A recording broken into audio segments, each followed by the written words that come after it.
você tava lá na ufolatria, pá, caiu a realidade. E você nunca chegou a ver nada, né? Não, Você já viu? eu vi muita coisa. Esse que é o problema. Eu via, Você viu? cara, era interessante, você via. Ah. Principalmente quando você tava com aquele bando de gente junto. Entendi. Só que aonde que eu comecei a ficar meio assim? Foi um dia, e foi uma experiência muito interessante isso. Eu me esforcei demais naquele dia, eu estava extremamente cansado, eu estava exausto, literalmente. Que se encostasse a cabeça numa pedra, eu dormia. E aquele dia levou o pessoal também em todo lugar lá que ia ver uma nave, não sei o quê, e foi todo mundo naquele local, tinha que subir um morro, eu já não estava aguentando, praticamente tiveram que me carregar, eu fui junto lá com o pessoal. Chegou lá, o que aconteceu? Todo mundo viu. Todo mundo viu. Ué. Mas eu não vi nada. Caramba, cara. Aonde o pessoal mostrava ali, não, tá ali, tá ali. Que doideira. Entendeu? Mas eles viam, na cabeça deles, eles estavam vendo como se estivesse a poucos metros de distância. Entendi. Fala, poxa, mas eu tava junto com eles. E não vi nada. E não vi nada, cara. Entendi. Por algum tempo eu acreditei assim, poxa, eu acho que é porque eu estava cansado e eu não estava na vibração do pessoal, mas depois foi cair na ficha. Falei, não, foi o contrário, é justamente por eu estar cansado Que você não viu. eu não tive a mesma ilusão que o pessoal teve. Caramba. E o pessoal conta. Cara, eu falo isso porque é uma experiência que até a minha mãe estava junto. Caramba. E ela é uma das pessoas que falou que viu. Sério? Entendeu? Eles falaram que vira a nave descendo ali, ainda abre a porta e sai um ser extraterrestre de dentro da nave. Cara. Entendeu? Isso para mim, entendeu? Seria uma evidência que... Não, acabou, né? Matou. Pronto, pode ir. Mas aí, por que todo mundo viu e eu não? Se eu tava no mesmo lugar ali. E aí depois você foi questionar isso. Aí eu comecei a questionar. Só que, assim, eu comecei a fazer uma pesquisa por conta. Entendi, você começou a pesquisar por fora. Por fora. Mas aí o que será que foi? Foi uma histeria coletiva? Sim, com certeza. Um negócio desse? Com certeza foi algo nesse sentido. E eles tomavam algum chá? Não, nada. Limpíssimo. Nada, mas o próprio organismo... Não precisa, né? Você sabe que o próprio organismo vai liberando ali as endorfinas, as coisas aradas da vida ali. Os hormônios que montam aquela imagem, né? Montam e ela é real. É esse que é o problema, ela se torna real. E eu falei, eu vi muita coisa. Eu vi uma nave de tal forma uma certa vez ali, que hoje eu pego a filmagem, porque essa tem uma filmagem, e quando eu analiso a filmagem pelo que a gente viu ali, pelo que eu vi, não que a gente, porque tinha bastante gente, mas pelo que eu vi, não tem nada a ver uma coisa com a outra. Caramba. Você vê uma luzinha ali, uma lanterna, alguma coisa, mas o que eu vi era gigantesco. A não ser que colocavam na água ou na comida e ninguém soubesse. Não vou falar que faziam isso porque eu não sei. Mas então tinha um negócio meio que era quase como uma lavagem cerebral, então. Sim, porque você via. Literalmente via. E o modo era qual? Era ficar falando aquilo o tempo todo e tal? Você ia para tal lugar. Você ia nas palestras, você pagava depois para ir para fazenda, ficava em um local ali e muita gente, todo mundo que tá ali. Vamos supor, o dia que eu fui que tinha menos gente, era 400 pessoas. Caramba, cara. Entendeu? Esse foi o dia que tinha menos gente. Tinha dia que você não podia se mexer de tanta gente que tinha.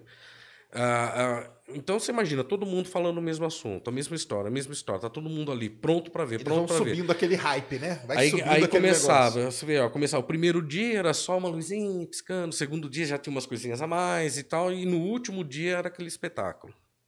Caramba, tinha toda uma sequência então, cara. Você entende? Então, eu comecei, mas eu não me questionei logo em seguida. Eu levei um tempo, foi um ano com aquela ideia na cabeça, depois a ficha começou a cair, aí eu comecei a ver algumas coisas, teve sim um certo atrito com líderes ali, e tudo isso começou a falar, não está certo. Entendi. Entendeu? Se eu tô certo e eu que tô sendo errado... Alguma coisa tá errada, né? Não tá encaixando mais, Não tá encaixando. Caramba, cara. Que doideira, né? E é isso mesmo, né? Os caras levam a pessoa a um nível, né? Sim. Mental, que na hora... Tem uma preparação, né, cara? Tem uma preparação. O meu primeiro trabalho profissional com fotografia foi por causa da ufologia ali. Por causa dessa ufolatria mesmo. Entendi. Eu comprei uma máquina Kirlian. A famosa máquina que tira a fotografia da aura. sim. Entendeu? E aí, fez? Eu tinha até livro escrito. Olha só, cara. Eu tinha até livro escrito sobre o assunto. Aí hoje, o que eu penso ali? A eletrografia, na verdade, ela ioniza os gases ali. Ela tem uma coisa que eu acho que deveriam prestar um pouco de atenção e às vezes descobrir, sabe? Que eu acho que ela tem um potencial. Entendi. Mas nada do que era Nada falar. do que é Não, falado. descobre câncer, descobre isso, descobre aquilo. Não, isso daí não. Descobre chip de extraterrestre implantado. Entendeu? A minha análise era essa. Ó, você tem um chip aqui, você tem uma marca aqui de contato, e ó, foi um contato da infância. Era o que a gente aprendia, cara. Entendi, cara. Você entendeu? Então, aí eu parei com a máquina Killian mesmo, mas já era fotografia, pelo menos já era foto, né? Aí eu entrei mesmo com a parte da fotografia, e o meu foco, assim, o meu trabalho mesmo era a restauração de fotografia. Legal. Então ali eu aprendi a manipular. Por exemplo, eu tive que fazer cursos com Photoshop, com outros programas, tudo, para poder fazer a limpeza das imagens. E com isso eu comecei a aprender aonde você encontra montagem numa imagem, quando você não acha uma montagem. Entendi. E com isso eu também fiz trabalhos ali para a revista UFO nessa parte de analisar fotos. Uhum. O Tiquete, coitado, ele manda foto para mim na esperança que eu falo, isso aqui é... né? Aí eu chego, Tiquete, isso aqui é tal coisa. Não tem, né? Até assim, aquelas fotos de estrela desfocada. Sim. Que eles costumam mandar, né? E ali você olha, pô, é estrela. Na hora, né? Você na bate hora, o olho e vê, né? Na hora a gente vê. Aliás, falando da revista UFO, perdeu o Egevaerd, né, cara? Perdeu. Assim, é um ícone da... É um ícone, né, cara? Ele era amado por odiados por outros. Na época da ufolatria, eu não podia ouvir falar o nome do Egevaerd. Porque era a treta que ele Exata. tinha, né? Aí depois eu conheci, tive aquela... eu entendi a intenção. Lógico, ele tinha a parte profissional, a parte financeira, tudo ali. Isso daí não é errado trabalhar. Mas o interesse dele pela ufologia sempre foi verdadeiro. Sim. Sempre foi verdadeira. Então hoje eu tenho sim um respeito pela pessoa do Egevaerd, que também passou maus bocados, maus bocados na vida ali.